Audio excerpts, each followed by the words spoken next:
L'Afrique de l'Est est juste pleine de choses incroyables. Aujourd'hui, nous visitons la maison de gens qui vivent avec des animaux féroces, venimeux et dangereux. Ces gens sont tellement familiers avec ces animaux qu'ils ne les dérangent plus. En regardant la façon dont ils jouent avec eux, il y a des rumeurs selon lesquelles ils utilisent des pouvoirs ou de la magie. Au contraire, ces personnes disent qu'elles vivent avec ces animaux dans le but de leur donner vie. Ils les apprécient et les préservent. Mais bien sûr, tout le monde ne peut pas faire cela parce que ça ressemble à de la magie. Hello everyone, we are heading to Mombasa Ferry. We are now going to cross, we are going to a place called Ukunda. We are going to meet a guy called Arafat, he's known as Arafat Wamanyoka, the guy with big snakes, and I believe you are going to enjoy the show. Je vais parcourir 517 km de Nairobi à Ukunda, une ville côtière dans la partie sud de Mombasa. C'est un trajet de 10 heures en voiture. Nous avons traversé le ferry de Likoni et nous sommes allés à la ville d'Ukunda, dans le comté de Kwale, jusqu'à la maison d'Arafat Manioka, qui vit avec des serpents. Il nous a montré comment il vivait et jouait avec ces animaux particulièrement dangereux. Je vis avec des serpents et des crocodiles dans ma maison. Nous échangerons avec Arafat, sa femme et ses voisins. Ils nous expliqueront comment ils prennent soin et vivent avec ces serpents venimeux, ces crocodiles et ces nombreux animaux qui sont connus pour leur cruauté et leur venin mortel. Forest cobra, Egyptian cobra. Pourquoi Arafat a-t-il accepté de vivre avec ces animaux? Qu'est-ce qu'il tire réellement de cette cohabitation animale? Bienvenue dans le monde des gens qui vivent avec des animaux sauvages et venimeux. Son nom est Amis Monye Siboga, un nom qui a été oublié à cause de sa profession, et maintenant on l'appelle Manioka. Cet homme fait des choses impressionnantes. Il a une maison sous forme de parc. Entre autres, il y abrite des serpents venimeux, des crocodiles, des hiboux et d'innombrables animaux. Nous nous demandons comment a-t-il réussi à les attirer jusqu'ici. Je m'appelle Amis Monye Siboga, mais maintenant que ce nom a été oublié, je suis connu sous le nom d'Arafat Manioka parce que je vis avec des serpents et des crocodiles dans ma demeure. Arafat est devenu un ami proche des serpents et d'autres animaux qui ne sont généralement pas proches des humains. Il dit qu'il a commencé à chasser les serpents il y a longtemps. Mais le moment est venu où sa conscience lui parlait. Il a pensé à faire autre chose qui ne visait pas à les tuer parce qu'il s'est rendu compte qu'il les maltraitait. Il a donc décidé d'apprendre à les connaître et à vivre avec eux en paix sans leur faire du mal. Je ne suis pas nouveau à vivre avec ces animaux et à m'entendre avec eux parce que je l'ai commencé en 2000. Avant cela, j'avais l'habitude de chasser avec des chiens. J'étais aussi un pêcheur à l'affût du poisson. Avant, quand je rencontrais un serpent, je le tuais.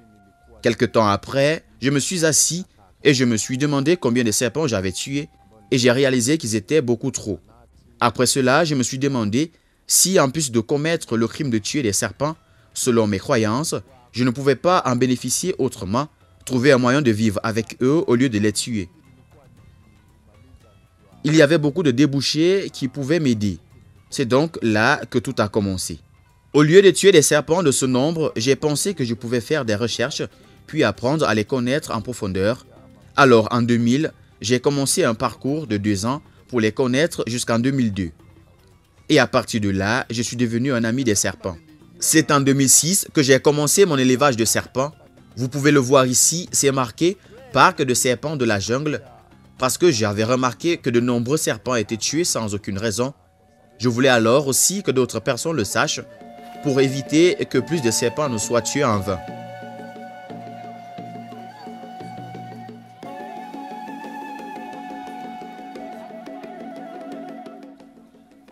Arafat a déjà transformé ses animaux en ses meilleurs amis et comme il le dit, En plus de s'occuper d'eux, ces animaux sont maintenant le seul mode de vie de sa famille. Naitwa Aziza Arafat. Mimi ni mke wa Arafat. Arafat is wife. Je m'appelle Aziza Arafat, je suis l'épouse d'Arafat et je l'ai épousé bien consciente qu'il élève des serpents. Au début, quand nous venions de commencer à vivre ensemble, j'avais vraiment peur, mais au fil du temps, je me suis habitué à eux et mes peurs ont disparu. Il est difficile d'imaginer comment cette femme a osé vivre avec cet homme dont les gens avaient peur et dont ils ont toujours peur à cause des animaux qui vivent avec lui à la maison. Nous lui avons demandé comment elle avait accepté de vivre avec lui et elle nous a raconté leur histoire à partir du début. Ujasiri ama uzoefu. Accepter de vivre avec lui et les serpents était à cause de l'amour. Vous savez que l'amour peut utiliser une personne dans tous les sens. Donc, dès que je suis tombée amoureuse d'Arafat, j'ai décidé de l'aimer avec tout ce qu'il était, d'autant plus que l'élevage de serpents est l'une de nos façons de gagner notre vie. Les parents, les amis, les voisins et la famille avaient peur, mais sur la base de l'amour que j'avais pour mon mari, ils ne pouvaient rien faire d'autre, alors ils ont choisi de laisser tomber. Les enfants s'y habituent également, parce que lorsqu'un nouveau-né grandit en voyant un serpent, il s'y habitue.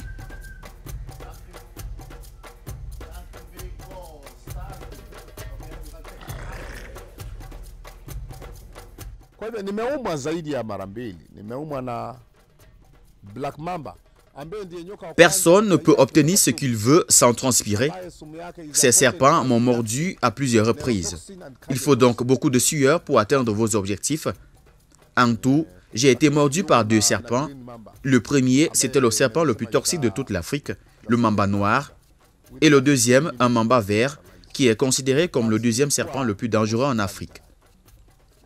Quand ils m'ont mordu, en 15 minutes, j'étais paralysé. Je ne sentais aucune partie de mon corps. Ils m'ont emmené à l'hôpital pour un traitement, même si c'était très cher.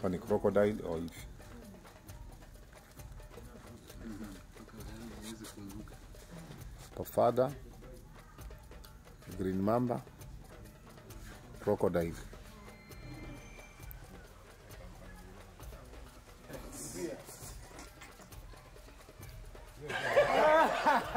Cet homme est habitué, même si ses voisins et ses visiteurs sont terrifiés. Jusqu'à présent, il les porte et les utilise dans divers buts. Il semble également être devenu comme ses enfants, maintenant qu'il connaît toute leur histoire.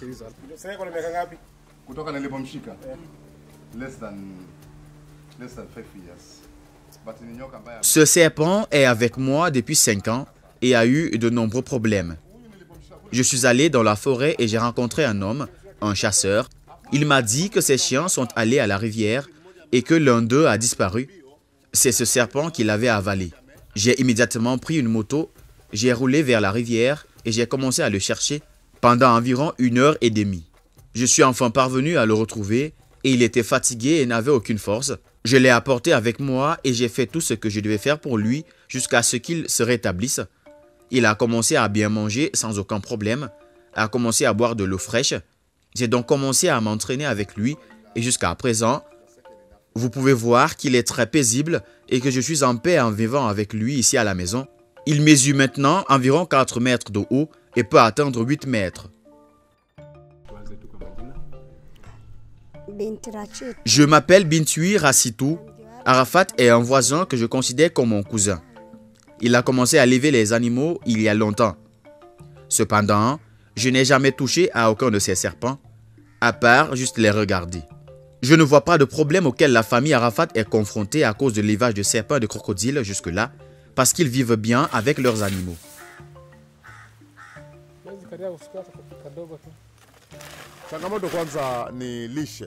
Le premier problème majeur auquel je suis confronté est de les nourrir.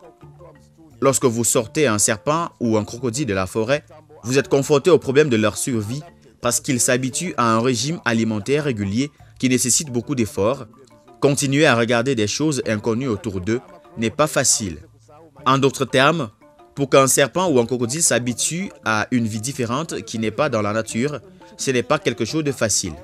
On leur donne de l'eau propre et nous les empêchons de manger des aliments qui les blesseraient.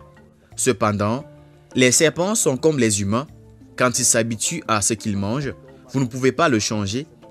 Quand vous essayez de changer même un peu, ils ne mangent pas. Vous devez les empêcher de mourir de faim. Donc l'élevage de ces animaux nécessite beaucoup d'attention et un haut niveau de contrôle. Dans la mesure où vous préférez mourir de faim plus que de faire mourir votre serpent. Lorsque cet homme vous parle, vous pouvez clairement voir qu'il a une maîtrise en élevage d'animaux sauvages et d'animaux venimeux. Il explique avec tellement de compétence. Ici, il nous dit à quoi faire attention lorsque vous nourrissez votre serpent.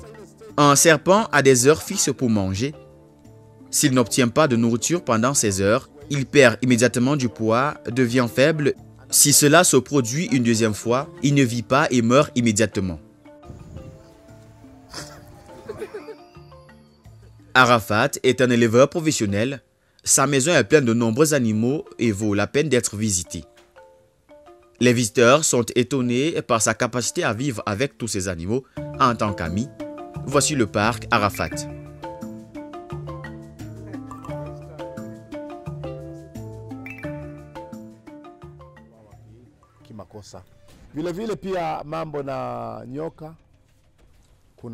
Il y a une bonne affaire dans les serpents. L'une de ces entreprises s'appelle Milking, qui draine le venin de serpent. Selon le type de serpent, 1 gramme de venin de serpent est très cher. Il s'agit de vider le venin de serpent, de le sécher et de le geler et de le vendre ensuite. Une autre chose dont les gens devraient être conscients est que de nombreux médicaments sont fabriqués à partir de venin de serpent. Un bon exemple est le traitement appliqué à une personne qui a été mordue par un serpent. Ce remède est également fabriqué à partir de venin de serpent. J'ai constaté que la quasi-totalité des 7000 serpents trouvés en Afrique de l'Ouest ne sont pas venimeux.